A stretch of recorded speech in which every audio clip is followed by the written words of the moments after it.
let's move on to another chip that was there. And this one, viewers of the channel, if you watch any of my AI hardware show episodes or podcasts with Sally Ward Fox and the EU Times, episode 6, I believe, episode 5 or episode 6, we covered NeuReality, and they were actually on the show floor, NR1. And NeuReality is again, it isn't an AI chip, but it's an AI optimizer. But instead of optimizing your code, it optimizes a lot of other stuff.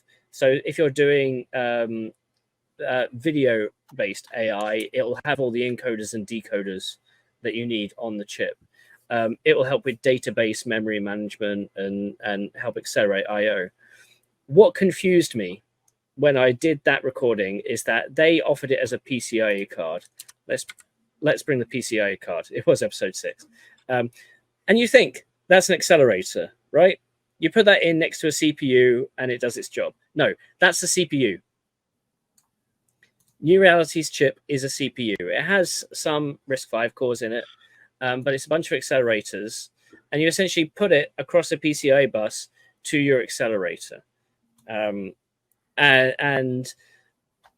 again, another company I didn't expect to be there. I actually first met them last year at IBM's AI forum because they use IBM AI IP. I know you guys also spoke to them. What did you get out of that interaction? So they were very insistent on not calling it a CPU. They're like, this system has no CPU. I'm like, it does. Just you're being really cagey about it. But really, I think sort of the closest analog that people in this space would know of, it's basically a super DPU of sorts. Yes. Yes. So it has CPU complex on it, but it also has all these other accelerators and for other things and networking. So it can just drop into a standard system if you want.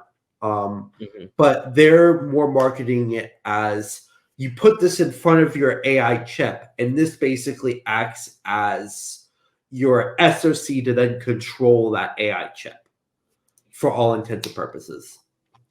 I mean, one thing that amazed me at the booth is, firstly, despite the fact that they had a system with all these IBM accelerators in it, I've never seen these outside of IBM, and IBM have said they're only going to be available in clouds at IBM.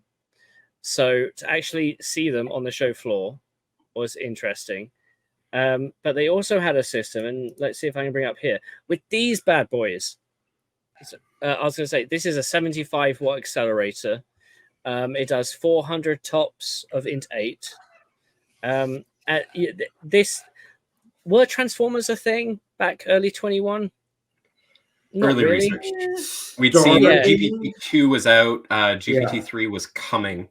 So there'd been discussion about it. There'd been a lot of research papers, but we weren't seeing it anywhere near scale.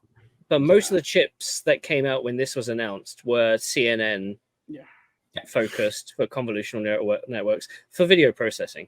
That's essentially the killer app for that. And then in the space of Supercomputing Week, I heard about it 3 times. 1, here, NeuReality. 2, Cirruscale is going to have a cloud-based offering with these available. 3, Cerebrus actually mentioned it, that if you use Cerebrus for training, they actually recommend this for inference. Weird. And 4, the AI 100 Ultra